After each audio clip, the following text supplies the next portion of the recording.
Hi, my name is Carlos Ruiz. I live in Pennsylvania. The reason why I'm doing this is in regards to a mailing that I received today. Just to give you a brief synopsis of what it's about. I have a Galaxy Note 7. Yes, the infamous phone that's been known to blow up because it issues regards to battery and charging and things of that sort. Now, in reference to that, to give some people who may not be aware or not familiar with it, like I said, there were charging issues. Shortly after it's released, there have been incidents where the phone was, for whatever purpose, was overheating, which caused the phones to basically blow up. Damages to the screen, things of that sort. Now, in reference to that, there were certain things that took place. A replacement program was set in where if you did have one of the original ones, you were immediately asked to, for the most part, return the phone and they will replace it with a new one with no issues. And they offered a couple incentives, a credit for the inconvenience, and some money in terms of a $25 credit toward any accessory item. I eventually did that and participated in it. In the day of the receipt for the replacement phone, I was then turned away from getting that phone. Basically, I was told that the phone overall was on a massive recall because there were several other incidents that the replacement phones were an issue. At that time, I had made a phone call to Samsung and I called Verizon at their customer service and was discussing it with both online, where I actually had given the Samsung representative the number of the IMEI, which is basically the serial number that identifies that particular phone. Now, with that, that phone was fine, but because of the recall of other incidents that were taking place regards to the original incident of the phones melting, blowing up, and issues of that sort, which stem from the battery, I was prohibited from getting that one. Now, mind you, I am recording now on the Note 7. That is one of the original ones that were released back in August, and still have not had a problem. By late September, because I refused to turn it in, I noticed that on my bill there was a refund of payments that I had made on the phone. Now, I had called in and they said, well, you can get a refund for what you paid on it and you can exchange the phone, or you can keep the phone, because the stance that Verizon has taken, from what I was explicitly told, was since you want to keep the phone, you're basically assuming all the liability and the risk involved of having it, and you would end up basically keep the phone and you wouldn't pay anything. We're terminating the contract where you don't owe us anything. Now, I questioned that and said, okay, so I'm not going to get anything down the line saying, oh, well, you're going to come back and say, well, you're going to owe me all this money because you still have a phone. No, Mr. Ruiz, that's not the issue. That is not the problem. The phone is yours. You could keep it if you want, or you could trade it in. But we are not asking for a dime, and nor will you be making any kind of payments now or in the future for this Note 7. Okay, fine. I basically walked away with a brand new phone, but it has a reputation of having any kind of incidents of the phone possibly melting, blowing up, exploding, and could possibly do physical harm to me if it's anywhere on my body or like my face or in my pocket. Recently, as of today, I got a knock on the door. And on the door was the FedEx guy, and I received the package. I open it up, and it's from Verizon. What I found amazing is it had the following thing to be said. The letter says as follows: Dear valued customer, as part of a recent Note 7 recall, Verizon is providing this return box so you can send back your device. Please send us your Note 7 within 5 days to avoid being charged up to the full retail price of the device. If you have not yet upgraded to a new smartphone, you are eligible to do so. Easiest way to upgrade online, and you qualify for special incentives. Bullet note, customer upgrading to another Samsung device will receive a $100 bill credit. If upgrading to a non-Samsung device, you'll receive a $25 bill credit. Upgrade fees will be waived at checkout. If your Note 7 has been lost, stolen, or confiscated, please call the following number, 1-800-922-0204. For detailed instructions and frequently asked questions, please visit goverizon.com, Note 7 frequently asked questions. Now that part's abbreviated, of course, and it says thank you.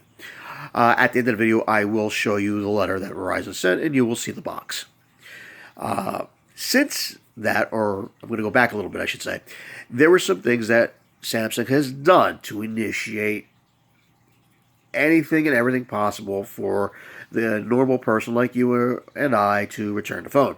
What they've done is taken a couple updates like Samsung VR, for example, Samsung Pay, which basically you could, instead of taking out your debit card or you're annoyed of using that chip that's on your card, you have the ability to pay it with your cell phone at any retailer that accepts, that has NFC or the ability to accept payments by phone.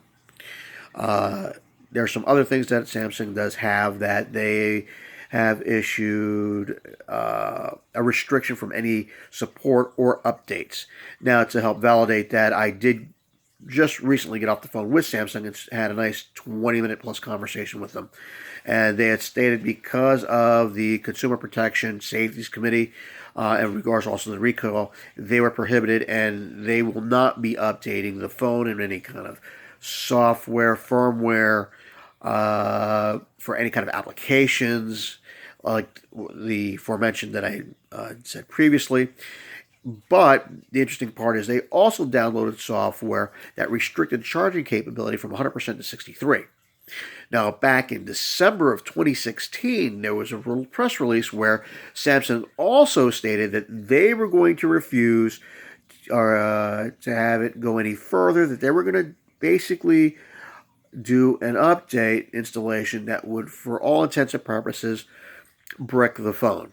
So what that means is we're going to install software that would prohibit the charging of the phone. So basically, once the phone, for all intents and purposes, ran out of battery life, it died, you wouldn't be able to charge it again. Now, one of the only companies that did stand out and spoke out against that was Verizon, and I got to give kudos to them.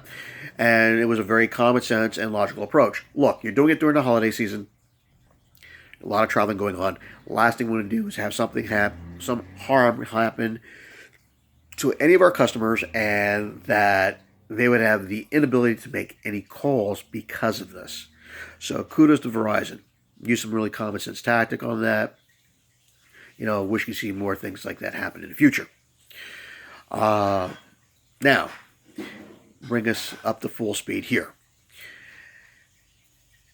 Verizon terminated a contract in regards to the usage of the phone in regards to the payments. Now, when I'm told that Verizon specifically terminated the contractual agreement in regards to making payments to the phone, and that I am not to pay any monies to this phone, and that the monies were already refunded to me, which I have copies of the bills that clearly show that the monies were refunded to me. And I was told that I would not be charged again for this phone, and that would be basically the end of it.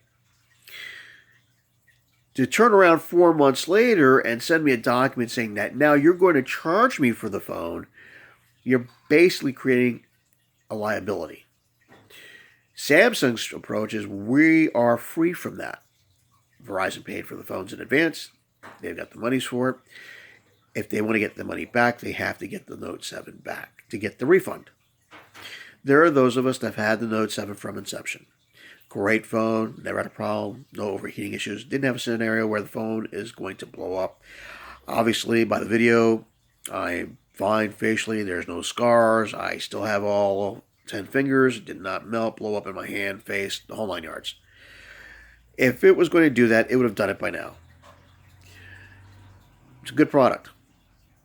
But for me to sit here and be told that I'm going to pay full price for this, then I expect to get a fully functional phone that I should get support, update applications, things of that sort. And to be denied that is a shame. But Samsung's not taking any kind of responsibility in regards to this because they said they're protected by the Consumer Protection Safety Committee, that they will not support it, repair it, or do any updates in regards to the phone. However, they don't have a problem, even under the Consumer Protection Safety Committee, to have software downloaded to the phones, which clearly limitate the charge. So you can do one but not the other. Makes no sense to me. I'm not that tech savvy. I do know, however, that when I'm told that the contract has been terminated in regards to the payments of the phone and I will not be charged for it again, and now 4 months later, here we are, I'm being told I got an ultimatum. Give in the phone or we'll pay you full price for it. Well, I won't pay full price for a phone that I'm not getting 100% out of.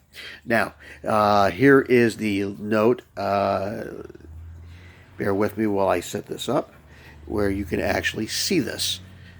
So I'm going to just turn this around so you can actually see the letter itself. And there it is.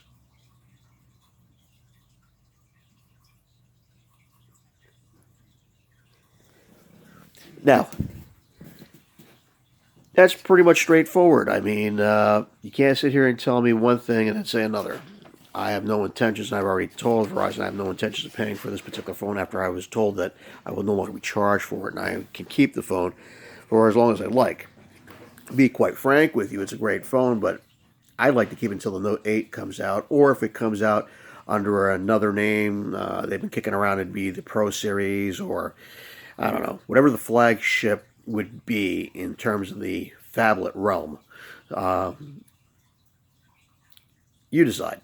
But as of this moment, this is not only an issue for just myself, but other Note 7 users that refuse to basically surrender their phone, but we shouldn't be put through the hassles.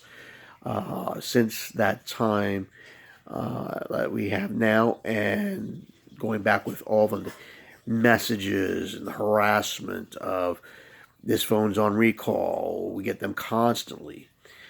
Every time we charge it, we're told to turn it off. There's a note that comes in that was actually downloaded by Samsung. The software that was sent from. Like I said, you guys decide. I would like everyone to pass this around, make it go viral, let everybody see this. I would love to get everybody's opinion on this because really it is wrong. You can't backpedal, tell me, this is terminated and done, and then now I got to now turn it in, or else I got to pay full price for it. It's kind of silly. Thanks.